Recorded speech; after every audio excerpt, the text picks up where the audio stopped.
Fund helpline में आप सभी का स्वागत है। मैं हूं स्वाति रायना। म्यूचुअल फंड में निवेश बाजार के जोखिमों के अधीन होता है। ऐसे में जरूरी हो जाता है कि आप एक अच्छा फंड निवेश के लिए चुनें और अच्छा फंड चुनने के लिए उसके बारे में जरूरी जानकारी जुटाना होता है जरूरी। ऐसे वक्त में आपके काम आएगी फंड की फैक्ट शीट। तो आज की इस खास पेशकश में हम समझाने आपको वाले हैं फंड की फैक्ट शीट और इसे देखने के फायदे। और इस पर बात करने के लिए आज है हमारे साथ investonline.in के फाउंडर अभिनव अंगिरीश। अभिनव, बहुत स्वागत है आपका आज म्यूचुअल फंड हेल्पलाइन के इस शो में। Thank you. तो आपसे बातचीत का ये सिलसिला शुरू करें उससे पहले आज की शो हाइलाइट्स बता दें दर्शकों को। आज हम जानेंगे क्या होती है म्यूचुअल फंड की फैक्ट शीट, फैक्ट शीट में क्या क्या चीजें देखना है जरूरी, ज्यादा रिटर्न दिलाने में कैसे मदद करेगी ये फैक्ट शीट, साथ ही आसान भाषा में समझेंगे टोटल एक्सपेंस रेशो।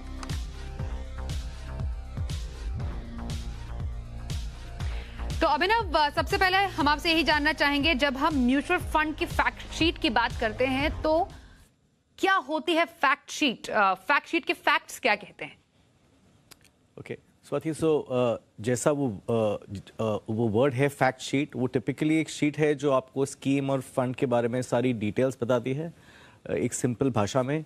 तो जो लेमैन है अगर उसको पढ़े तो समझ सकते हैं कि वो फंड कहाँ निवेश कर रहा है, कौन से इंस्ट्रूमेंट्स में निवेश कर रहा है, उसके ऑब्जेक्टिव क्या है। तो प्राइमरीली एक simple document, as a definition is simple document giving facts of the specific investment. तो fact sheet, mutual fund fact sheet एक दस्तावेज है म्यूचुअल फंड का और इसमें होती है फंड की पूरी जानकारी जो समझना बेहद जरूरी है। अब फैक्ट शीट में यूजुअली अगर हम देखें तो कौन कौन सी इंफॉर्मेशन है जो हमें मिलती है वो हम आपसे पहले जानना चाहेंगे, फिर उसके एक एक करके डिटेल समझेंगे कि उनके अपने अपने मायने क्या हैं। राइट।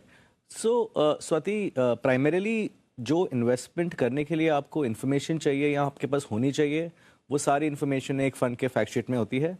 जैसे वो फंड कहाँ निवेश कर रहा है, किस सेक्टर्स में निवेश कर रहे हैं, पोर्टफोलियो कॉम्पोजिशन कैसा है उनका।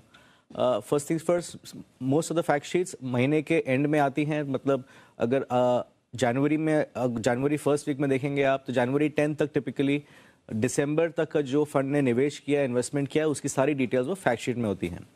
अब वो कौन से कैटेगरी में इन्वेस्ट कर रहे हैं, वो इक्विटीज़ में है कि डेट में है, किस तरीके का फंड है, उसकी परफॉर्मेंसेस क्या रही हैं, उसके वॉलेटिलिटी मेजर्स क्या थे या उसके परफॉर्मेंस मेजर्स या मैट्रिक्स कौन थे, फंड मैनेज कौन कर रहा है, तो फंड मैनेजर कौन है, उनका नाम क्या है, and so on and so fourth, fund का साइज क्या है। तो बेसिकली एवरीथिंग जो आपको स्कीम के बारे में समझना है, जैसे हम कहते हैं उसकी कंप्लीट कुंडली वहाँ पे पूरी मेंशन की जाती है फंड फैक्ट शीट में।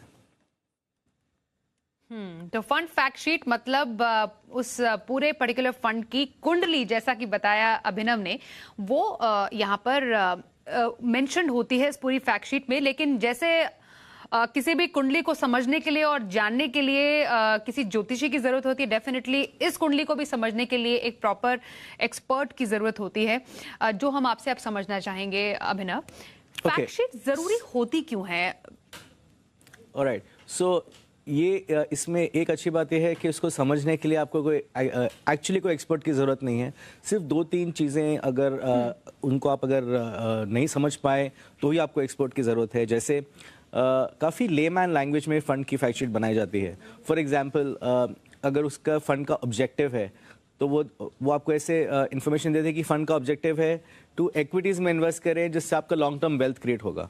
ये समझने के लिए आपको कोई एक्सपर्ट की ज़रूरत नहीं है। फंड कहाँ निवेश कर रहा है, वो किसके लिए आइडियल है, उसका रिस्क मेजर क्या है।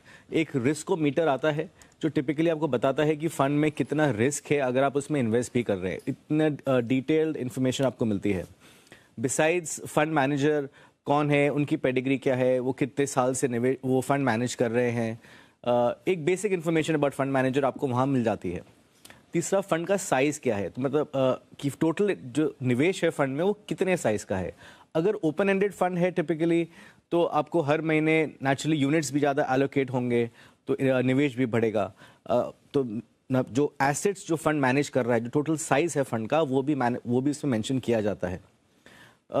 उसके उसके अलावा फंड ने क्या परफॉर्मेंस किया है, तो फंड का बेंचमार्क क्या है। अगर मैं एग्जांपल लूँ कि कोई इक्विटी लार्ज कैप फंड है, अगर वो बीएसई सेंसेक्स या निफ्टी से उसको बेंचमार्क किया गया है, मतलब जो निफ्टी ने परफॉर्मेंस किया है उसके कंपैरिजन फंड ने क्या परफॉर्म किया है, वो आपको हिस्टोरिकल डेटा उसमें पाया जाता है।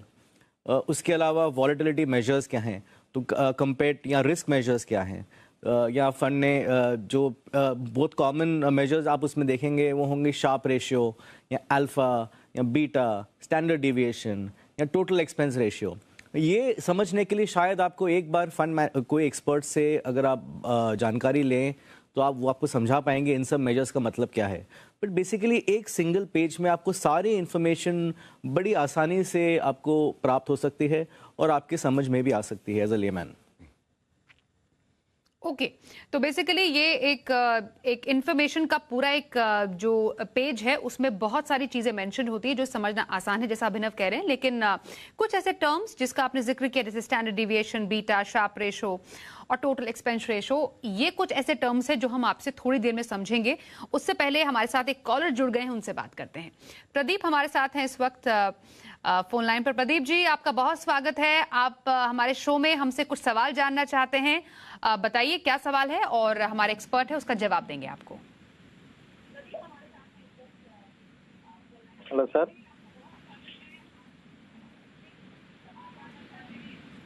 सवाल पूछिए सर, और टेलीविजन का वॉल्यूम बंद कर दीजिए प्लीज। हेलो मैम, मैं अभी इन्वेस्ट करने वाला हूँ नया। हेलो, नया इन्वेस्ट करने के लिए सोच रहा हूँ। एक कैनरा रेबो का एमर्जिंग इक्विटी में 5000, मेरा एसेट में लार्ज का 5000, एक और कोटक स्टैंडर्ड मल्टी कैप में 5000, एक और एक्सिस ब्लू चिप में 5000 करने के लिए सोचा हूँ। ओके ये मेरा 15 साल के लिए 1 करोड़ का जी मैं घर बनाने के लिए लगाया हूँ। ये फंड ठीक है कि नहीं? ठीक है, ठीक है। 20,000 रुपए की SIP बताइए 15 साल के लिए सही लग रही है आपको? देखिए, फंड्स स्कीम्स अच्छी हैं। मैं सिर्फ एक रिकमेंडेशन करना चाहूँगा, पीरियड काफ़ी अच्छा है, 15 साल का काफ़ी लंबा पीरियड है इन्वेस्ट करने के लिए। तो थोड़ा सा रिस्क और मिड कैप में ले सकते हैं। अगर लार्ज एंड मिड कैप से एक कोई स्कीम से एग्जिट कर ले, जैसे अगर कैनरा रेबेको से एग्जिट करके मेरा सजेशन है एक्सिस मिड कैप में इन्वेस्ट कर लें। बेसिकली मिड कैप फंड आपके पोर्टफोलियो में होना ज़रूरी है क्योंकि पीरियड आपके फेवर में है। इन्होंने ये नहीं बताया कि इनको कितना कॉर्पस जमा करना है घर के लिए, बट अगर मैं एक एवरेज लूँ 15 साल में 20,000 रुपये है तो 95 लाख टू 96 लाख तक इनका जमा हो सकता है 12% के हिसाब से, very comfortably. The point is उन्हें ये प्लान करना ज़रूरी है कि इन्फ्लेशन के हिसाब से वो 95 लाख की वैल्यू क्या होगी 15 साल बाद। तो अगर मैं 6% का भी इन्फ्लेशन अज्यूम करूं, उसके हिसाब से देखा जाए तो 95 लाख आज के 68 लाख के बराबर है। तो ये उनको प्लान करना बहुत ज़रूरी है कि वो 15 साल बाद वो पैसे की फ्यूचर वैल्यू क्या होगी। ओके तो प्रदीप जी को थोड़ा सा अपना जो पोर्टफोलियो है वो समझने की जरूरत है। आगे आने वाले समय में उसकी वैल्यू क्या होगी उसके हिसाब से वो अपना जो पूरा निवेश है वो आगे बढ़ा सकते हैं। हम क्योंकि फैक्ट शीट की बात करें, कुछ और दर्शकों से भी बीच बीच में बात करते रहेंगे। अभिनव, ये बताइए फैक्ट शीट में कुछ ऐसे इंपॉर्टेंट जो कंपोनेंट्स होते हैं जिनका अभी आपने जिक्र किया, जिनको देखना जरूरी है, उसके बारे में आपसे जानकारी चाहेंगे। जैसे स्टैंडर्ड डिविएशन मेंशन होता है उसमें, स्टैंडर्ड डिविएशन को अगर हम समझना चाहें एक दर्शक के तौर पर या फिर एक निवेशक के तौर पर, तो वो क्या है? स्वाति, टिपिकली काफ़ी सारे वॉलेटिलिटी मेजर्स होते हैं। तो standard deviation, Sharpe ratio, alpha, beta और टोटल एक्सपेंस रेशियो, ये 5 तरीके के स्पेसिफिक मेजर्स आपको उसमें दिखेंगे। तो ये स्टैटिस्टिक्स होती है कैलकुलेशंस की कि वॉलेटिलिटी के अगेंस्ट आपके फंड ने कैसा परफॉर्म किया, या जितना आपने रिस्क लिया है उसके अगेंस्ट आपके फंड ने कैसा परफॉर्म किया, क्या उसने वो सब रिस्क या मेजर्स को बीट किया कि नहीं किया। अगर किया तो कितने परसेंटेजेस से, और जो उसका स्टैटिस्टिक नंबर आएगा वो आपको बताएगा कि उसने कैसे परफॉर्म किया। तो basically multiple parameters, multiple measures जो आपको ये फैक्ट शीट के तरीके से आपको पाए जाएंगे। ओके, तो फैक्ट शीट पे जो जो टर्म्स हमें देखने हैं, जो जो कंपोनेंट्स है वो समझना बेहद ज़रूरी है। उसके तहत हम और भी कई कंपोनेंट्स की चर्चा करेंगे, लेकिन उससे पहले हम आसान भाषा में आपसे कुछ टर्म समझना चाहेंगे जो कि हर दिन शो में हम अपने दर्शकों के लिए जानते हैं। म्यूचुअल फंड की टर्मिनोलॉजी एकदम इजी टू अंडरस्टैंड लैंग्वेज में, और आज हम आपसे समझना चाहेंगे आसान भाषा में टोटल एक्सपेंस रेशियो के बारे में।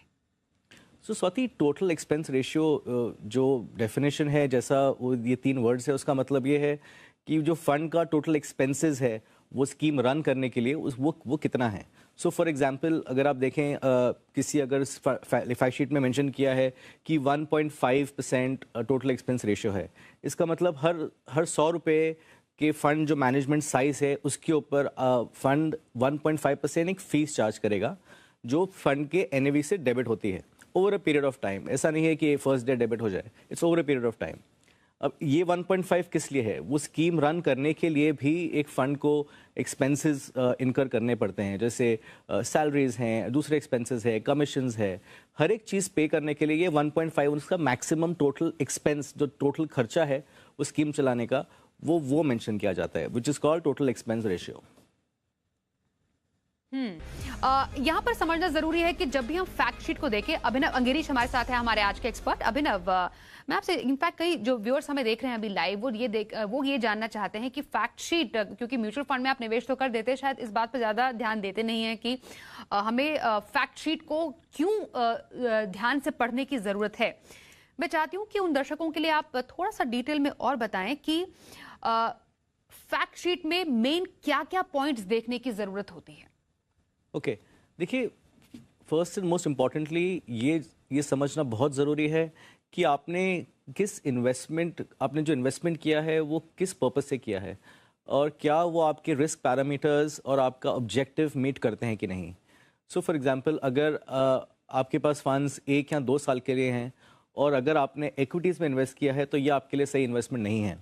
तो आपको फैक्ट शीट क्लियरली ये बताएगा कि वो एक इक्विटी ओरिएंटेड स्कीम है और उसमें आपको थोड़ा लंबा निवेश रखना चाहिए for a consistent and better return. Similarly अगर आपके पास वो पीरियड है कि 10-15 साल के लिए आप इन्वेस्टेड हैं, पर अगर आप एक डेट या लिक्विड फंड में इन्वेस्टेड है तो वो भी स्कीम आपके लिए सही नहीं है, क्योंकि उसमें आप अपनी वेल्थ जनरेट नहीं कर पाएंगे। तो फर्स्ट एंड मोस्ट इंपॉर्टेंट, वो आपको ऑब्जेक्टिव समझना बहुत ज़रूरी है और पर्पस जिसके लिए आप इन्वेस्ट कर रहे हैं वो समझना बहुत ज़रूरी है। इन एडिशन ये भी जानना ज़रूरी है कि आपका रिस्क प्रोफाइल उससे मैच होता है कि नहीं। ऐसे कई निवेशक होते हैं जो रिस्क लेना नहीं चाहते, वो कह रहे हैं कि हम 5-6-7% में खुश हैं, हमको रिस्क नहीं लेना है, हमारा वेल्थ इसी रेट पे ग्रो हो तो भी ठीक है।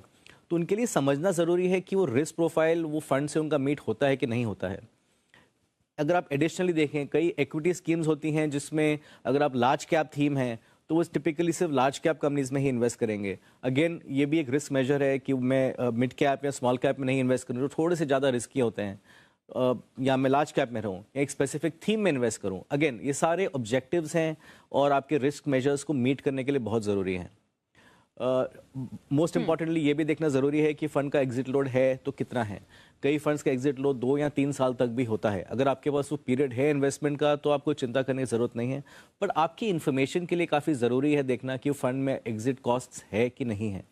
कई फंड्स में लॉक इन पीरियड भी होते हैं। अगर जैसे आप ELSS फंड्स लें या कुछ क्लोज एंडेड स्कीम्स लें या रिटायरमेंट फंड्स लें, कई बारे में लॉक इन पीरियड्स होते हैं कि आप फंड्स विड्रॉ नहीं कर सकते। आपको जानना ज़रूरी है कि आपके फंड्स अगर लॉक्ड इन हैं, आप कभी एक्सेस नहीं कर पाएंगे, तो वो पूंजी आपको 3, 4, 5 या 10 साल बाद ही अवेलेबल होगी। तो आपका ये इन्फॉर्मेशन देखना भी बहुत ज़रूरी है। ओके, तो बेसिकली जब भी म्यूचुअल फंड या किसी भी फंड को आप खरीदें, उसमें निवेश करने की सोचें, फैक्ट शीट देखकर काफी ज्यादा जानकारी मिल जाती है, जो कि हर निवेशक को समझना और जानना बेहद जरूरी है। कुछ सवाल शामिल करते हैं अपने शो में। हमारे पास ईमेल पर जो सवाल आए हैं, मृत्युंजय नंदा का सवाल हमारे पास है। 39 साल इनकी उम्र है।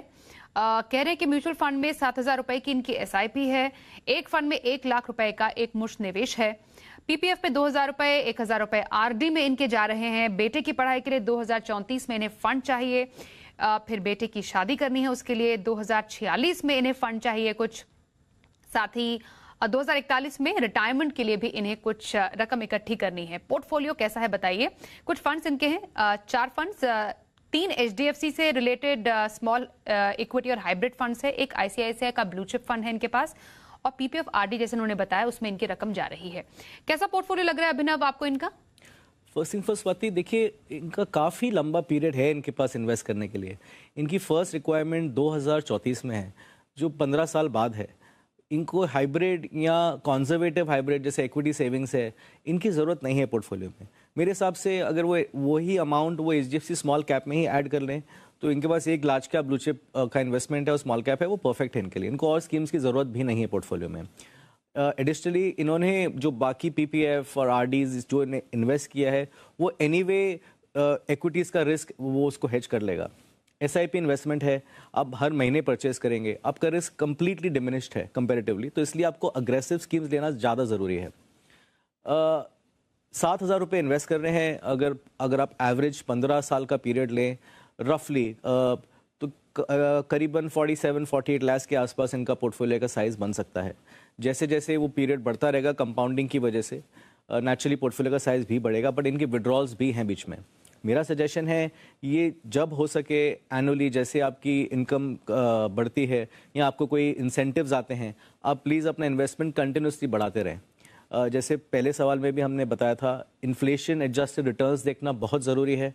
ये लोग जनरली इग्नोर कर देते हैं, वो आज के वैल्यू और आज के एक्सपेंसेस के हिसाब से अपना फ्यूचर प्लान करते हैं, जो जनरली होता नहीं है। तो ये सब पॉइंट्स को ध्यान रख के वो अपना निवेश करें प्लीज़।